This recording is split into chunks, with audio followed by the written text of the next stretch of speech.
केन्दुपत्र तोलाली और कर्मचारी को राज्य सरकार बारंबार प्रतारण करुवा अभियोग नहीं आंदोलन को ओह्लाई ओडिशा केन्दुपत्र कर्मचारी संघ कला ब्याज पिंधि विभिन्न पंचायत मानकरे केन्दुपत्र कर्मचारी संघ धारणा दे राज्य सरकार को तीव्र निंदा करिसेंती। सबुठारु बड़ कथा है पूर्व सरकार केन्दुपत्र तोलाली और कर्मचारी को प्रतिवर्ष मार्च मास सुधा बोनस देउथुवा बेले बीजेपी सरकार एपर्यंत बोनस घोषणा करना जहां तीव्र विरोध करिसेंती केन्दुपत्र कर्मचारी संघ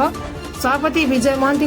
युव नेता संचित महांती और श्रमिक नेता गोकुल मेहर बहु केन्दुपत्र तोलाली और कर्मचारी सामिल थे। यही आंदोलन जिलार समस्त केन्दुपत्र कार्यालय आगे विक्षोभ देवा सह दाबीपत्र प्रदान करा जायतिला। आगकू राज्य सरकार केन्दुपत्र तोलाली और कर्मचारी को अवहेला कले राजरास्ता ओह्लाए बोली चेतावनी दैछंती। केन्दुपत्र कर्मचारी संघर आह्वान रे आज ओडिशार 2000 अधिक पंचायत रे प्राय 5 लाख ऊर्ध्व तोले और कर्मचारी माने आज प्रतिवाद करुछंती। न्याय्य दाबी है केन्दुपत्र दर वृद्धि करार आवश्यकता अच्छी। तार दाबी है फेब्रुआरी मार्च जमी तोले और कर्मचारी को बोनस प्रदान करा जाए से अवहेला करा एवं जेबे जेबे सर्वनिम्न मजूरी वृद्धि होता है सीजनाल कर्मचारी मान दरमा वृद्धि होता है। आश्चर्य विषय जो 2024 मसीहा जुलाई 18 तारिख रु माने आपन सर्वनिम्न मजूरी वृद्धि होते सुधा आज जाए सीजनाल कर्मचारी मान दरमा वृद्धि है। 1973 मसीह केन्दुपत्र जातीयकरण करा से दिन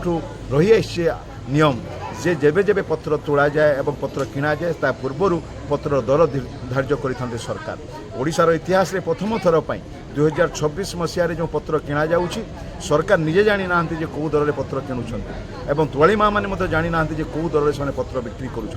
यही प्रकार विडंबना और सरकार यही उदासीनता जो आज 15 लाख तोलाली 18,000 सीजनाल कर्मचारी और 20,000 बंधई श्रमिक मैंने आज अवहेलित अवस्था अच्छा लगातार भाव में मुख्यमंत्री और सरकार दृष्टि आकर्षण सत्वे ना पत्र दर वृद्धि करागला ना बोनस प्रदान करागला ना सीजनाल कर्मचारी मान दरमा वृद्धि करागला ता उलटा सीजनाल कर्मचारी और तोली माँ मान झील विवाह जो कन्या विवाह सहायता था ताकू संपूर्ण भाव में बंद कर दिगला छात्रवृत्ति को बंद कर दिगला। ये अन्याय को आम प्रतिवाद करुचु और प्रतिवाद स्वरूप 20,000 पंचायत आज दायीपत्र प्रदान कर मुख्यमंत्री उद्देश्य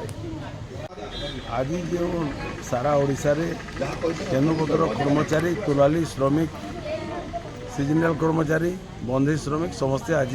प्रत्येक पंचायत रे आज आम धारणा कार्यक्रम आम 2 वर्ष है प्राय केन्दुपत्र कर्मचारी मानकर तोलाली मानकर समस्या नहीं करी आम बारंबार सरकार दृष्टि आकर्षण कला परे मध्य सरकार नहीं सुनबार हेतु आज सीधा सरकार पाके जीवार लगी हेले पंचायत स्तर रे आमर आंदोलनटा होछि। सारा ओडिशार जेनठे केन्दुपत्र उत्पादन होछि सेठने ही से पंचायत रे आज एग्जीक्यूटिव को दाबीपत्र प्रदान करा जाए मुख्यमंत्री उद्देश्य।